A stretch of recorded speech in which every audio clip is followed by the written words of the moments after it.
Assalamualaikum warahmatullahi wabarakatuh. Selamat datang kembali di channel Info Bebas Pinjol. Saya ucapkan terima kasih banyak karena kalian sudah mensupport channel Info Bebas Pinjol dengan cara subscribe dan juga menonton videonya sampai selesai. Dan bagi kalian yang sedang terjerat di pinjaman online, saya doakan semoga hutang-hutang kalian bisa segera lunas. Hidup kalian bisa kembali normal dan bisa segera bangkit dari keterpurukan, dan semoga kalian bisa mengambil hikmah dari jeratan pinjaman online sebelumnya. Dan bisa benar-benar bertaubat untuk tidak mengambil pinjaman lagi dari manapun. Hiduplah sederhana sesuai yang kamu mampu supaya tidak lagi terjerat hutang di mana-mana. Di video kali ini saya akan membahas mengenai pinjaman online yang fokus membiayai sektor pertanian, peternakan, dan perikanan, yaitu Vintage Lending Tanifund.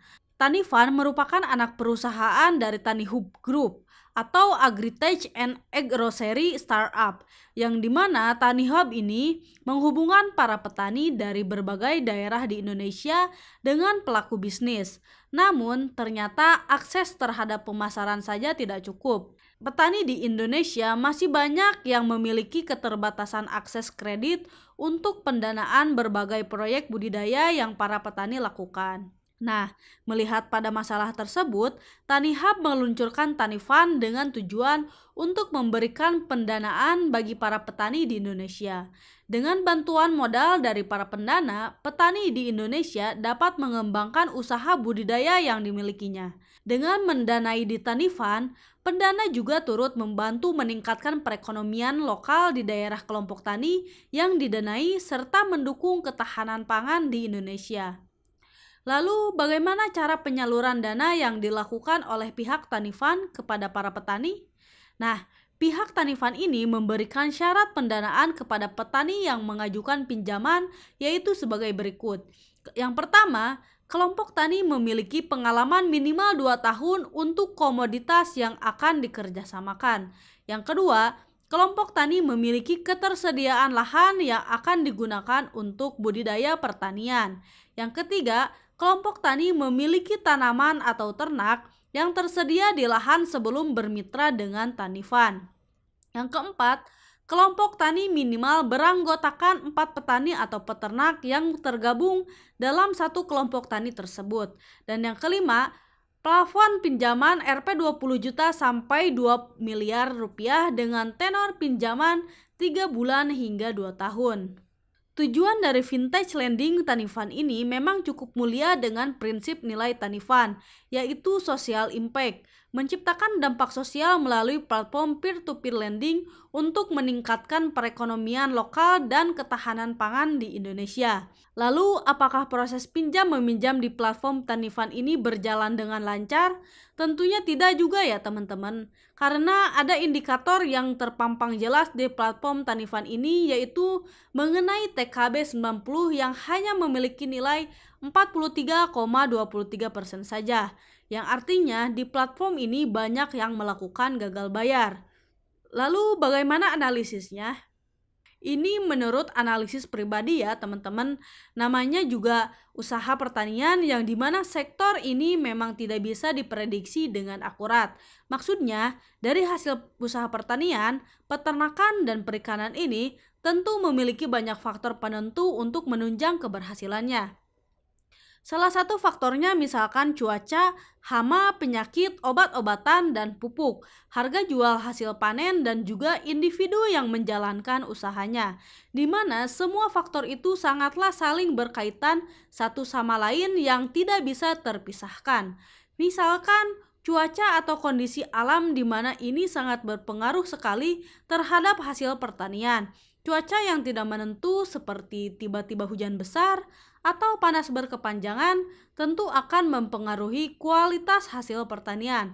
Selain itu, adanya hama dan penyakit yang ini akan berhubungan dengan obat-obatan dan pupuk untuk mengatasi masalahnya, di mana harga pupuk dan obat-obatan di bidang pertanian ini sekarang memiliki harga beli yang tinggi, sehingga membuat para petani kewalahan untuk membelinya dan membuat petani menjadi serba salah. Jika tidak membeli obat dan pupuk, maka hasil pertanian menjadi kurang maksimal. Sedangkan jika dibeli ya tentu harus merogoh kocek yang banyak juga. Nah, lalu ada lagi harga jual dan hasil pertanian yang tidak menentu juga.